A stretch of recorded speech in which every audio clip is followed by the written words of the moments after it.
Support WrestleTalk! Give us a subscribe. The Royal Rumble is just 3 sleeps away. So it's way past time we start setting unrealistic expectations for what's going to happen. Bianca Belair will win the women's, CM Punk will return in the Rumble, and Drew McIntyre will squash Goldberg in 5 seconds. And if that doesn't happen exactly as I want it to, I'm going to be really upset. Edge's return has already been announced for the men's though, meaning we're going to have to wildly speculate about the women's number 30 spot instead. Enter Ronda Rousey, with a big old point at the WrestleMania sign. Potentially hearing Adam's fantasy booking in our Royal Rumble prediction stream yesterday. Go watch that after this by clicking the link in the video description below. Ronda herself has tweeted a picture of the betting odds of her winning the Rumble, saying, "Best way to make a profit since the subreddit Wall Street Bets did that stuff with GameStop, I don't understand. Hashtag Royal Rumble 2021. Rousey signed a 3-year contract back in 2018, which she was only really around for in the first year, and it expires this April. She hasn't been seen since the main event of WrestleMania 35, where she was pinned by Becky Lynch, sort of. But reports last year had McMahon wanting to do Ronda versus Becky at Mania 37, and Rousey was even spotted training with James Storm, which probably means it'll be Ronda versus Charlotte before the end of February. The Omni Flare. Flair has revealed in the media call for the Royal Rumble she thinks WWE doesn't need Ronda. Well, need is a very strong word. Do I think Ronda adds to the division? 100%. But need? Nah. We have an incredible list of already established stars and ones that are on the rise that I can beat. That was me editing that in there. So need is a strong word, but do I think she brings a lot to the table? 100%. Do you think WWE's women's division needs Ronda Rousey right now? Let me know in the comments down below, because I'll be replying to people from out of nowhere pointing at the WrestleMania sign. Sadly, no such long-term planning was in place for the IIconics, who were unceremoniously broken up last August when they lost a match to the Riot Squad, because WWE hates tag teams. And in classic WWE fashion, it has now come out this decision was made very last minute, as Peyton Royce revealed in an interview with SK Wrestling that they only found out about their split on the day it happened. I mean, it was right there in that moment we found out what the stipulation was that day, maybe the day before, but it really was. Billy and I, more than just who we are as WWE superstars, we have grown up together. So for us to our whole dreams, our whole journeys have been together, so for that to be just torn apart and like you said, so abruptly, I feel like I'm still digesting it and I'm still trying my footing without her. Don't worry, Peyton. The Bullet Club's incredibly intimidating Bad Luck Fale has some inspirational words for you, as he's found himself as an unlikely TikTok star going viral at 3 million likes with this video. Here are some rules to teach your son. Never shake a man's hand sitting down. Don't enter a pool by the stairs. The man at the barbecue is the closest thing to a king. In a negotiation, never take the first offer. Request a late checkout. When entrusted with a secret, keep it. Hold your heroes to a higher standard. Return a borrowed car with a full tank of gas. Play with passion or don't play at all. Always protect your siblings. Don't let a wishbone grow where a backbone should be. If you need music at the beach, you're missing the point. Carry 2 handkerchiefs. The one in the back pocket is for you. The one in the breast pocket is for her. You marry the girl, you marry her family. Be like a duck, remain calm on the surface, but pedal like crazy underneath. But it's Thursday, you know what that means. It's time for my review of last night's AEW Dynamite in about 5 minutes.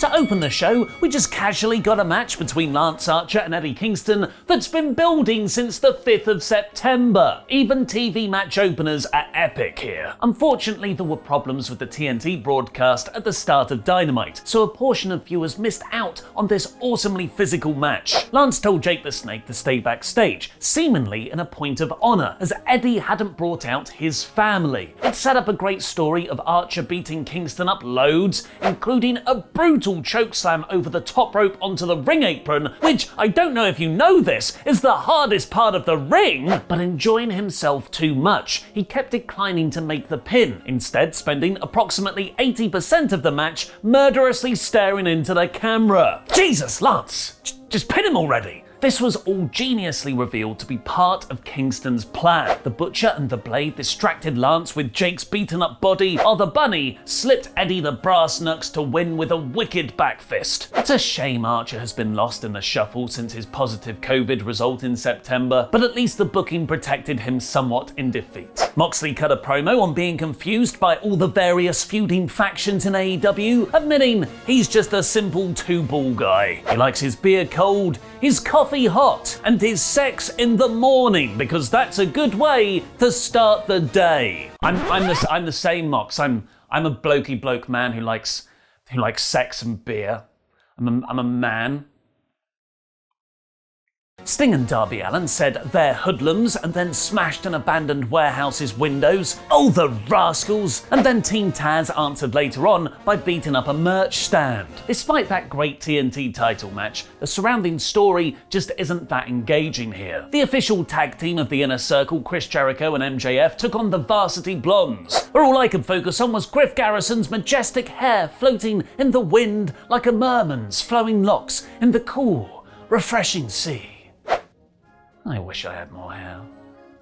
Jericho and MJF are such good heels, any babyface team they go against are automatically massively over with the crowd. Jericho hit a Judas elbow on a flying Pillman, but to prove he's still got it after last week's botch, he won with a picture-perfect lion salt. Sammy and MJF are still infighting though, with Sammy calling out MJF's games backstage later on. Pat cut a promo on Kenny Omega ahead of the Beach Break 6-man next week. Cody replied to Shaq's match challenge for Revolution. Wow, things really escalated quickly there. Brandy was just throwing a glass of water in his face last time we saw him, pointing out his pregnant wife can no longer be in an intergender tag. Arn Anderson then put over Red Velvet as her replacement, where she'll likely become the 92nd member of the super exclusive Nightmare family. Velvet then cut a promo on Jade Cargill's bitch ass, which, as JR pointed out, means she's serious. Brandy's pregnancy seems to have necessitated Velvet's Deus Ex Machina, but even before then, the story wasn't at Cody's usual feud caliber. I assume AEW are making that trade-off for the mainstream attention with Shaq. Kip and Penelope's wedding got a video package for next week's Beach Break. Hangman Page then came out with the title graphic accompanied by crippling emotional baggage to take on not Dolph Ziggler,